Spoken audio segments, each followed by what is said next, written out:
Hi students, let us begin the last part of our lesson, The Prides of Flowers by Prapat Kumar Mukhopadhyay. In the previous class, we could see that Mrs. Clifford asked Mr. Gupta to concentrate on the ring. She wanted to know more about her son Francis. But Mr. Gupta could not see anything. So, he gave up his attempt. To change the subject, Mr. Gupta asked Maggie to play her violin. Then, Maggie played the song The Bluebells of Scotland on her violin. Thus, Mr. Gupta established a good relationship with the family. After 3 months, Mr. Gupta received a postcard from Maggie. She informed him that her mother was ill, and also she requested him to meet her mother. So, once again, Mr. Gupta visited Maggie's house.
Dear students, we shall go to the text. I pulled her hands away from her face. Maggie, tell me what you wish me to do. If there is anything I can do to help you, I shall not hesitate. Mr. Gupta, the girl said, I do not know what you will think of the request I am going to make. Please forgive me if it is very, very wrong. What is it? What do you wish to ask? All day yesterday, Mother kept saying that if Mr. Gupta would come and gaze into the crystal, he might learn something about Frank. Mr. Gupta is a Hindu, she said. If only he would come, she said. That is why I wrote to you. If you want me to try once more, go and bring me the ring, Maggie. Of course, I will do it. But if you don't see anything again this time, I understood what Maggie meant. I was silent. Here, Mr. Gupta tried to console Maggie. Maggie told Mr. Gupta that her mother, Mrs. Clifford, wanted Mr. Gupta to look into the crystal ring to learn something about her son Francis. Then, Mr. Gupta asked Maggie to bring the ring to try again. Maggie expressed her doubts whether Mr. Gupta would not be able to see anything again at that time. Then the narrator could understand what Maggie meant. Mr. Gupta മാഗിയുടെ കൈകൾ അവളുടെ മുഖത്തു നിന്ന് എടുത്തു മാറ്റി. എന്നിട്ട് എന്താണ് അവൾ ആഗ്രഹിക്കുന്ന കാര്യം എന്ന് ചോദിച്ചു. അത് എന്ത് തന്നെയായിരുന്നാലും യാതൊരു മടിയും കൂടാതെ താൻ ചെയ്യാമെന്ന് മിസ്റ്റർ ഗുപ്ത അവളോട് പറഞ്ഞു. അപ്പോൾ മാഗി അവൾ പറയാൻ പോകുന്ന കാര്യം തെറ്റാണെങ്കിൽ തന്നോട് ക്ഷമിക്കണമെന്ന് ഗുപ്തയോട് പറഞ്ഞു. വീണ്ടും മിസ്റ്റർ ഗുപ്ത ആവശ്യപ്പെട്ടപ്പോൾ മാഗി തന്റെ അമ്മ കഴിഞ്ഞ ദിവസങ്ങളിൽ അവളോട് പറഞ്ഞിരുന്ന കാര്യം അദ്ദേഹത്തിന് വിവരിച്ചു കൊടുത്തു. മിസ്റ്റർ ഗുപ്ത ഒരു ഹിന്ദുവായതുകൊണ്ട് അയാൾക്ക് മാത്രമേ ആ മോതിരത്തിലൂടെ നോക്കി ഫ്രാൻസിസിനെ കുറിച്ച് എന്തെങ്കിലും പറയാൻ കഴിയൂ എന്ന് മിസസ് ക്ലിഫോർഡ് മാഗിയോട് പറഞ്ഞിട്ടുണ്ടായിരുന്നു. അതുകൊണ്ടാണ് അവൾ മിസ്റ്റർ ഗുപ്തയോട് തന്റെ വീട്ടിലേക്ക് വരാനായി ആവശ്യപ്പെട്ടുകൊണ്ട് കത്തയച്ചതെന്ന് മാഗി ഗുപ്തയോട് സൂചിപ്പിച്ചു. അപ്പോൾ മിസ്റ്റർ ഗുപ്ത ഒരിക്കൽ കൂടി ശ്രമിച്ചു നോക്കാനായി ആ മോതിരം കൊണ്ടുവരുവാൻ മാഗിയോട് ആവശ്യപ്പെട്ടു. എന്നാൽ അദ്ദേഹത്തിന് ആ മോതിരത്തിലൂടെ ഒന്നും കാണാൻ കഴിഞ്ഞില്ലെങ്കിലോ എന്ന് മാഗി തന്റെ സംശയം പ്രകടിപ്പിച്ചു. മാഗി എന്താണ് മനസ്സിൽ ഉദ്ദേശിച്ചതെന്ന് ഗുപ്തയ്ക്ക് മനസ്സിലാക്കാൻ കഴിഞ്ഞു. Mr. Gupta, I have read in books that Hindus are extremely truth-loving. If you could bring yourself to tell mother only once after looking into the crystal that Frank is all right, that he is alive, will it be too much of a lie? Will it be very, very wrong?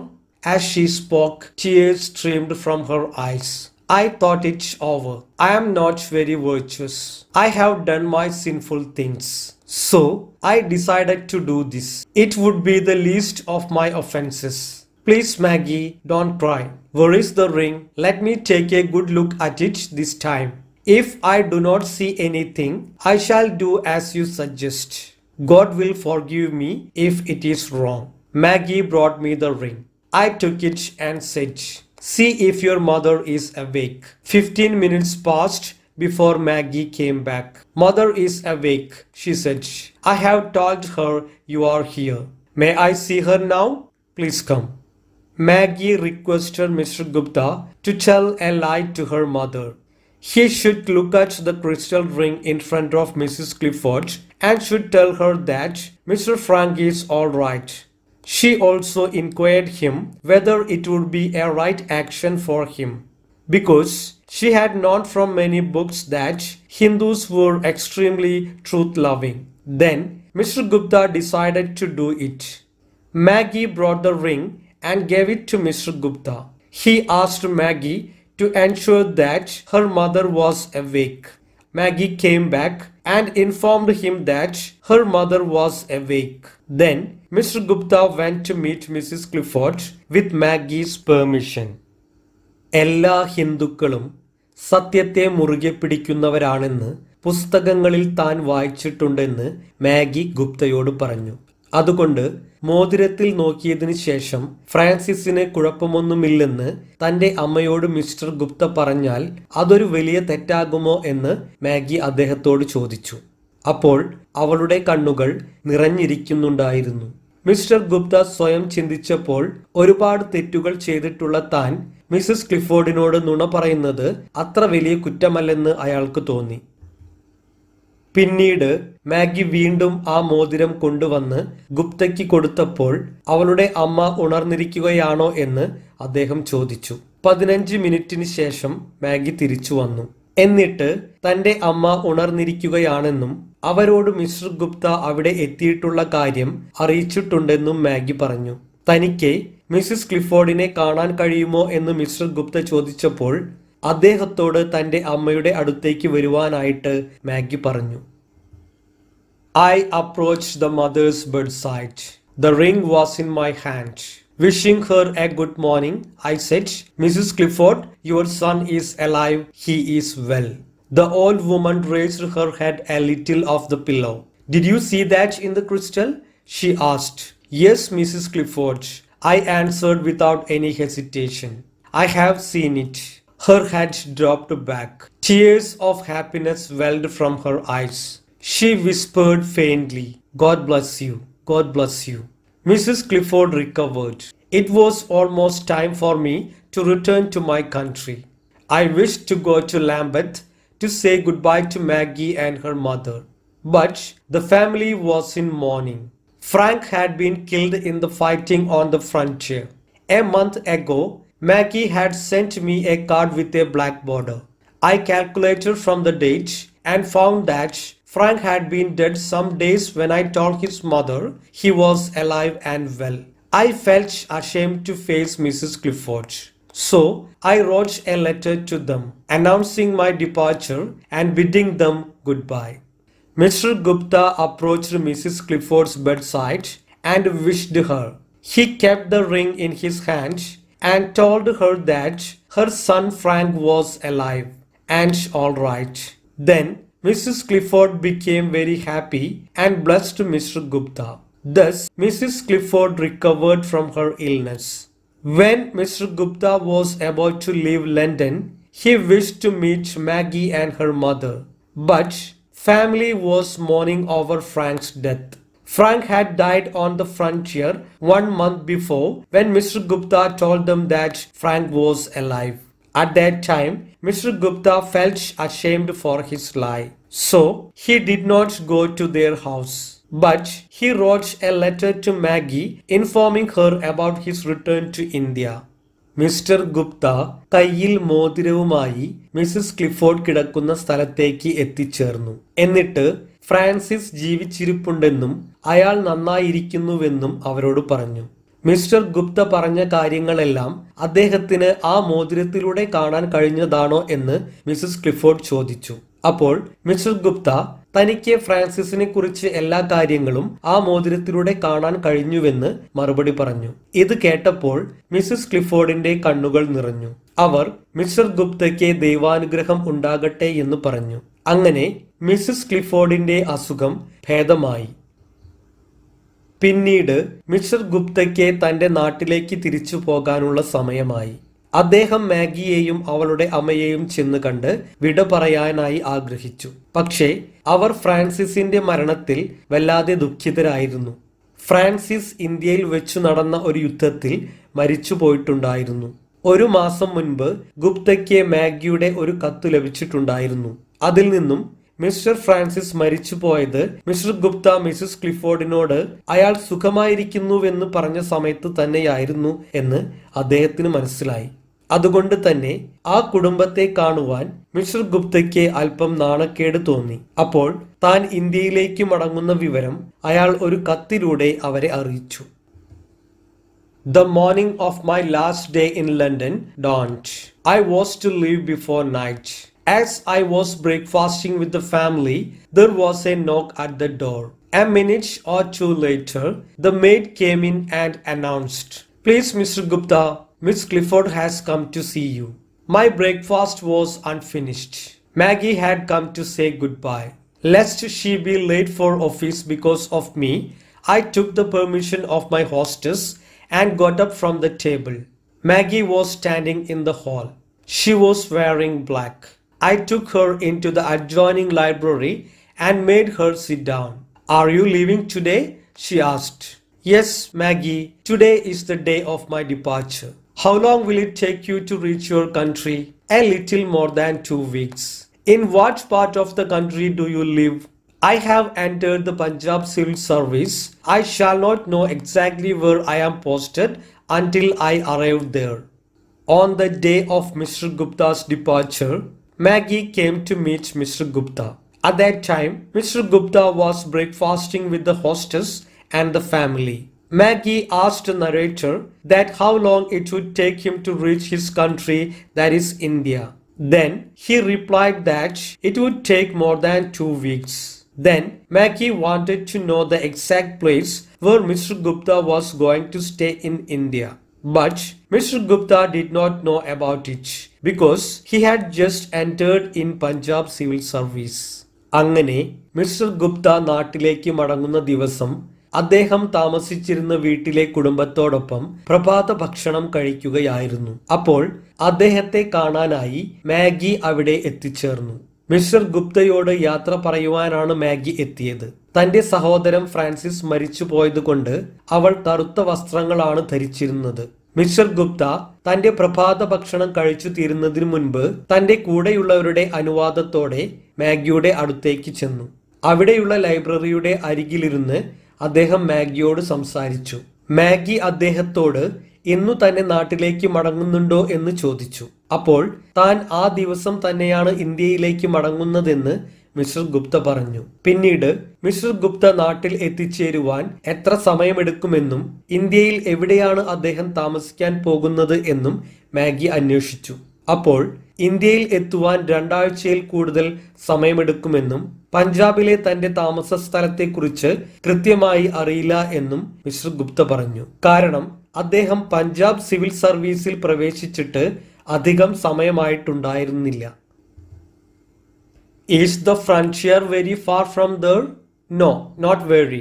Frank is buried at Fort Monroe near Dera Ghazi Khan. The girl's eyes were filled with tears as she spoke. When I got to that part of the country, I shall visit your brother's grave and write to you.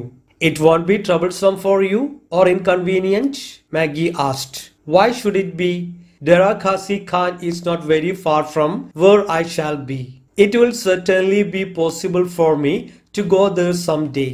I will try and tell you about it. Maggie's face was filled with gratitude. As she thanked me, her voice choked. She took a shilling out of her pocket and put it down on the table in front of me, saying, Please buy flowers with this shilling when you go, and lay them on my brother's grave for me. In my emotion, I lowered my eyes. The child had earned the shilling with so much toil. I felt like returning it to her, explaining that in our country flowers grow in great profusion and do not have to be purchased. Maggie wanted to know whether Mr. Gupta would go to the frontier or not, because Frank is buried at Fort Monroe near Dera Ghazi Khan. The narrator promised Maggie that one day he would definitely visit Frank's grave. Then Maggie gave a shilling to Mr. Gupta for buying flowers, so that he would be able to put those flowers on Frank's grave for Maggie.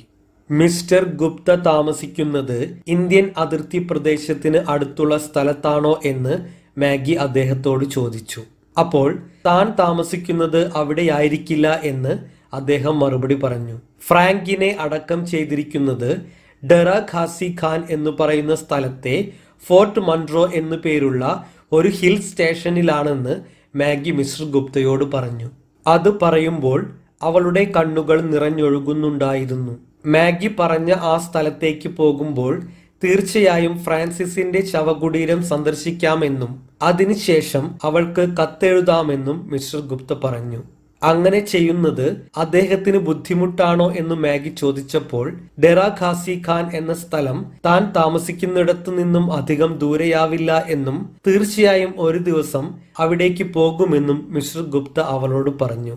Maggi mister ഗുപ്തയോട് നന്ദി പറയുമ്പോൾ അവളുടെ ശബ്ദം ഇടറിയിട്ടുണ്ടായിരുന്നു. പിന്നീട് Maggi തന്റെ പോക്കറ്റിൽ നിന്നും ഒരു shilling നാണയം എടുത്ത് അരികിലുണ്ടായിരുന്ന ടേബിളിന് മുകളിലായി വെച്ചു. എന്നിട്ട് ആ നാണയം കൊണ്ട് കുറച്ച് പൂക്കൾ വാങ്ങി തന്റെ സഹോദരന്റെ ശവകുടീരത്തിൽ അർപ്പിക്കണമെന്ന് മിസ്റ്റർ ഗുപ്തയോട് അവൾ അപേക്ഷിച്ചു. ഇതു കണ്ടപ്പോൾ മിസ്റ്റർ ഗുപ്തയ്ക്ക് ഒരുപാട് വിഷമം തോന്നി. കാരണം ഒരുപാട് കഷ്ടപ്പെട്ടിട്ടാണ് മാഗി ആ നാണയം, അതായത് ഒരു ഷില്ലിംഗ് സമ്പാദിച്ചിട്ടുണ്ടായിരിക്കുക. തന്റെ നാട്ടിൽ ഒരുപാട് പൂക്കൾ ഉള്ളതിനാൽ അവ പൈസ കൊടുത്ത് വാങ്ങേണ്ടി വരില്ല എന്ന് പറഞ്ഞ് മാഗി നൽകിയ നാണയം തിരിച്ചു കൊടുക്കാൻ മിസ്റ്റർ ഗുപ്ത ആലോചിച്ചു. But I reconsidered. Why should I deprive her of the joy this sacrifice would give her, or that this shilling could have given her? She was foregoing for the love of her brother. The joy of doing it was beyond all price. The grief in her heart would be eased a little. What good would it do to deprive her of it? I picked up the shilling. Maggie, I said, I shall use this shilling to buy flowers and put them on your brother's grave. Maggie stood up. How can I thank you? She said. Now it is time for me to go to work. Goodbye. Remember to write. I got up and took her hand in mine. Goodbye, Maggie. God bless you, I said and pressed her hand to my lips. Maggie left. I wiped a tear or two from my eyes and went upstairs to pack my bags. Mr. Gupta knew that Maggie had earned that shilling with so much adversities. At first, Mr. Gupta thought of returning it, but later he decided to keep that shilling given by Maggie, because he did not want to deny her joy of sacrifice. Actually, the shilling was not just the price of flowers. They are indeed the priceless symbol of Maggie's sincere love towards her brother. Maggie thanked Mr. Gupta and said goodbye. Mr. Gupta took her hand and blessed her. Finally, he wiped tears from his eyes and went upstairs to pack his bags. എന്നാൽ mister Gupta വീണ്ടും മാറി ചിന്തിച്ചു. Maggi എന്ന പെൺകുട്ടിയുടെ തൻ്റെ സഹോദരനോടുള്ള ആത്മാർത്ഥമായ സ്നേഹത്തിൻ്റെ പ്രതീകമാണ് ആ നാണയം. മാഗിയുടെ ത്യാഗപൂർണമായ പ്രവൃത്തി അവൾക്ക് നൽകുന്ന സന്തോഷം നഷ്ടപ്പെടുത്താൻ മിസ്റ്റർ ഗുപ്ത ആഗ്രഹിച്ചില്ല. തീർച്ചയായും മാഗിയുടെ മനസ്സിന് അതിൽ നിന്ന് ലഭിക്കുന്ന ആശ്വാസം മറ്റെന്തിനേക്കാളും വിലമതിക്കുന്നതാണെന്ന് അദ്ദേഹം തിരിച്ചറിഞ്ഞു. പിന്നീട് മിസ്റ്റർ ഗുപ്ത മാഗി നൽകിയ ആ നാണയം കയ്യിലെടുക്കുകയും എന്നിട്ട് അതുപയോഗിച്ച് കുറച്ച് പൂക്കൾ വാങ്ങി ഫ്രാങ്കിന്റെ ശവകുടീരത്തിൽ അർപ്പിക്കുകയും ചെയ്യുമെന്ന് അവളോട് പറഞ്ഞു. അപ്പോൾ മാഗി അദ്ദേഹത്തോട് വിട പറയുകയും അവളുടെ നന്ദി അറിയിക്കുകയും ചെയ്തു. എന്നിട്ട് നാട്ടിലെത്തിച്ചേർന്നാൽ തനിക്ക് കത്തെഴുതാൻ മറക്കരുതെന്ന് മിസ്റ്റർ ഗുപ്തയോട് പറഞ്ഞു. അതേസമയം മിസ്റ്റർ ഗുപ്ത മാഗിയോട് യാത്ര പറഞ്ഞു. എന്നിട്ട് തന്റെ നിറഞ്ഞ കണ്ണുകൾ അയാൾ തുടച്ചു. പിന്നീട് തന്റെ ബാഗ് തയ്യാറാക്കുന്നതിനായി അദ്ദേഹം മുകളിലത്തെ നിലയിലേക്ക് പോയി. Okay students, we shall wind up this lesson here. Thank you.